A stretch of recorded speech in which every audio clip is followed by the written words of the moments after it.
Estimados alumnos, sean bienvenidos al bloque número 2 denominado Localización de la Evidencia Científica. En este bloque vamos a dar continuidad a, si ustedes ya tienen estructurada su pregunta clínica de investigación, clínica o de investigación, pues es muy importante que la siguiente etapa es localizar la literatura disponible para poder nosotros dar respuesta a nuestra pregunta planteada. En este caso, el propósito de este bloque es que conozcan los elementos necesarios para realizar una búsqueda eficaz y localizar la evidencia disponible en las bases de datos de ciencias de la salud. En muchas ocasiones, cuando nos mandan a investigar algo, colocamos prácticamente la palabra en internet, en el buscador general, y hacemos una búsqueda. Sin embargo, hay que considerar que ya no podemos hacer eso, sino utilizar bases de datos que nos permitan a nosotros obtener una evidencia mucho más reciente, mucho más actual, mucho más oportuna y pertinente a lo que estamos buscando. Vamos a revisar los siguientes elementos. Primero, la estrategia de búsqueda. ¿A qué le vamos a llamar fuentes de información? Las diversas bases de datos que podemos de alguna manera consultar para poder localizar la mejor evidencia científica disponible, la estrategia de búsqueda y los operadores booleanos también más utilizados en la búsqueda.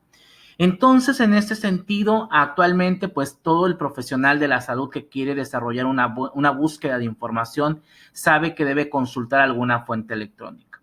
Entonces, obviamente, también hay que consultar literatura física. Sin embargo, hoy en día la mejor evidencia científica disponible se encuentra en internet, en la mayoría de sus casos, y en algún otro idioma, principalmente el inglés.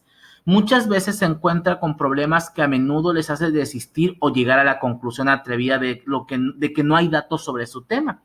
Entonces creo que a la mayoría de ustedes les ha pasado que buscan y buscan y buscan y me dicen, maestro, no encuentro información sobre mi tema, no hay información, entonces tal vez la búsqueda no se está haciendo de una manera adecuada. En ese sentido, para que nosotros podamos hacer una búsqueda, hay que localizar fuentes de información y se denomina fuentes de información a los distintos materiales que contienen datos útiles para satisfacer esa necesidad o ese vacío de conocimiento. Tenemos dos tipos de fuentes de información primaria e información secundaria. Las cuestiones de información primaria, pues podemos considerar a los artículos originales de revistas y también las fuentes secundarias son aquellas bases o son aquellas que recopilan la información de una o más fuentes primarias. Prácticamente la fuente primaria es el artículo original de una revista y cuando estas revistas se engloban en algo mucho más general y no solamente es una sola revista, pues estamos hablando ya de una fuente secundaria. También tenemos una fuente secundaria, pues se obtiene a través de las diferentes bases de datos. Bases de datos, pues ya recopilan diferentes revistas o que nos van a permitir a nosotros pues localizar la mejor evidencia. Entonces, las bases de datos secundarias en enfermería no son lógicamente tan numerosas como las primarias. En este caso, son muy escasas algunas bases que nos van a permitir a nosotros localizar la mejor evidencia. Serán siempre nuestra primera elección cuando tengamos una pregunta de investigación. Encontrar un documento de síntesis de la evidencia elaborado de forma sistemática nos ahorrará mucho más esfuerzos y nos brindará una respuesta posiblemente válida. ¿A qué me refiero con esto? De alguna manera que una de las modalidades de recopilar información de diversos artículos de investigación es a través de una revisión sistemática. Una revisión sistemática recopila artículos de diversas fuentes que de alguna manera permite juntar la mejor evidencia para poder brindar un mejor cuidado. Entonces, obviamente una revisión sistemática consulta los últimos, voy a suponer 15, 20, 30 artículos de los últimos 5 años, entonces pues es la mejor evidencia que puede existir en ese momento. En este sentido, también es muy importante que podamos identificar la estrategia de búsqueda. Entonces, existe un algoritmo y es el que vamos a revisar en este preciso momento.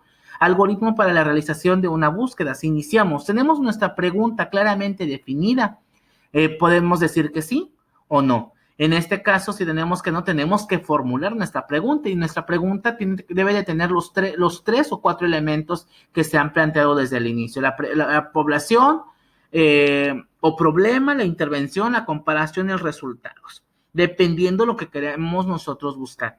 Ya tenemos definida esta pregunta, ok. Tenemos palabras clave para cada uno de los elementos de la pregunta. Hay que identificar de nuestra pregunta clínica cuáles son las palabras clave. Entonces, si ya las tenemos, necesitamos una búsqueda sensible, o si no la tenemos de alguna manera, repasemos algunos artículos que de alguna manera han abordado esta problemática y nos van a permitir a nosotros buscar esas palabras clave. Voy a suponer que si mi tema, el tema que estoy abordando, como se los había mencionado, es calidad de vida en pacientes con diabetes mellitus, mis palabras clave, serían obviamente diabetes mellitus, sería calidad de vida. Y si yo quisiera ser mucho más, más específicos en pacientes que tengan alguna otra patología o que tengan algún otro problema, pues esas serían las palabras que tengo que seleccionar. Y por lo tanto, hay que considerar que las palabras clave por lo regular van a estar en español, inglés y portugués, que son elementos importantes para hacer la búsqueda. De hecho, hoy en día existen páginas que nos dan las palabras en estos 3 idiomas. Si ustedes tienen la oportunidad de utilizar los famosos DES, Descriptores en Ciencias de la Salud, es una página libre en internet. Ustedes colocan la palabra en español y obviamente ya les da la traducción al inglés, al portugués, así también como algunos sinónimos que les va a permitir a ustedes, les va a facilitar la búsqueda. Entonces hay que identificar esas palabras clave. Una vez que ya tenemos las palabras clave, también podemos hacer uso de los operadores booleanos, que en este caso los que se utilizan con mayor frecuencia son estos 3, el OR, el AND y el NOT. El OR, diabetes tipo 1 o insulino dependiente. Está diciendo que puede ser uno o puede ser el otro. En el siguiente operador, que es AND, significa ahí diabetes tipo 1 y educación intensificada. Le estoy pidiendo que me muestre artículos de las dos que tengan las dos variables, diabetes tipo 1 y educación intensificada. Si ustedes lo pueden observar, en el primero le estoy diciendo que me dé artículos que digan diabetes tipo 1 o insulino dependiente, cualquiera de los dos. En el segundo, en el I, le estoy pidiendo que me muestre, artículos con diabetes tipo 1 y educación intensificada. Y en el último, que es el NOT, le pido que me muestre artículos con diabetes tipo 1, pero no diabetes tipo 2, o sea, es que los está excluyendo. Entonces, sí es muy importante que podamos nosotros tener claridad qué tipo de operador vamos a utilizar, porque en función de eso, pues podemos nosotros tener mucho mayor claridad o mucho más, una visión mucho más precisa de lo que vamos de la mejor evidencia que vamos a localizar. Por lo tanto, es importante que podamos utilizar esos operadores booleanos para la localización de la evidencia científica.